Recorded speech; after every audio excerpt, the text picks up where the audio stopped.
dari pasien dengan menepuk-nepuk dan memanggil namanya, serta kita memberikan rangsangan nyeri seperti bapak. Jika pasien tidak merespon, kita bisa memanggil tim resusitasi dan memberikan kode blue. Setelah itu kita meminta alat defibrilator atau AED. Setelah itu kita lakukan pulsasi pada arteri karotid pasien di antara kartilagotiroid dan juga muscle sternocleidomastoid. Lakukan selama 5 hingga 10 detik. Jika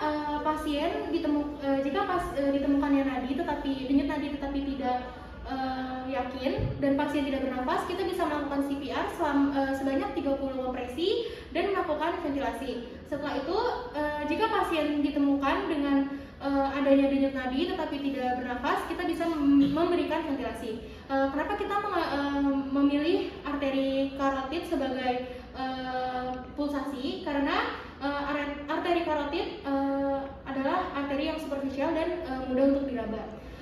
Kenapa harus 10 detik dan tidak boleh lebih dari 10 detik? Karena untuk mencegah terjadinya keterlambatan pertolongan pertama dan CPR. Setelah itu kita lakukan CPR sebanyak 30 kompresi dengan kita sebagai penolong harus berada di samping bahu pasien. Lalu pasien kita letakkan pada bagian yang datar dan juga keras. Melakukan CPR itu harus di kedalaman 5 hingga 6 cm. Kenapa kita mengambil kedalaman tersebut? Karena kedalaman tersebut adalah kedalaman yang efektif untuk pengaliran darah dari jantung ke seluruh tubuh. Apa yang terjadi jika dilakukannya lebih dari 5 hingga 6 cm? Itu akan dapat terjadinya fraktur tulang atau terjadinya kerusakan pada dada pasien dan terjadinya kerusakan pada organ dalam pasien.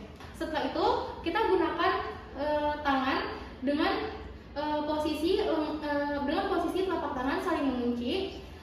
Setelah itu kita letakkan kedua telapak tangan di atas sternum dan kita lakukan kompresi sebanyak 30 kali dengan hitungan keras. 1, 2, 3, 4, 30. Setelah itu kita melakukan pembukaan laju pernafasan dengan metode head lift, chin lift. Itu jika pasien tidak ada trauma. Tetapi jika pasien ditemukannya trauma, kita bisa melakukan jaw thrust. Kenapa kita melakukan pembukaan jalur pernafasan? Itu agar pasien bisa bernafas tanpa adanya halangan atau hambatan apapun dalam jalur pernafasannya. Setelah itu, jika sudah, kita lakukan ventilasi sebanyak 2 kali.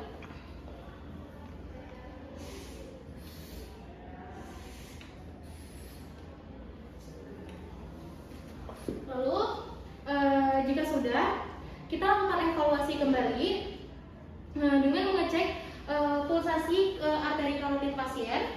Jika kita menemukan pasien dengan denyut nadi tidak pasti dan juga tidak bernafas, kita bisa melakukan CPR kembali dan memberikan ventilasi kembali. Jika kita menemukan pasien dengan keadaan tidak bernafas tetapi denyut arteri masih teraba, kita bisa memberikan ventilasi. Lalu kenapa pada pasien yang ditemukannya denyut jantung tetapi tidak bernafas itu hanya diberikan ventilasi?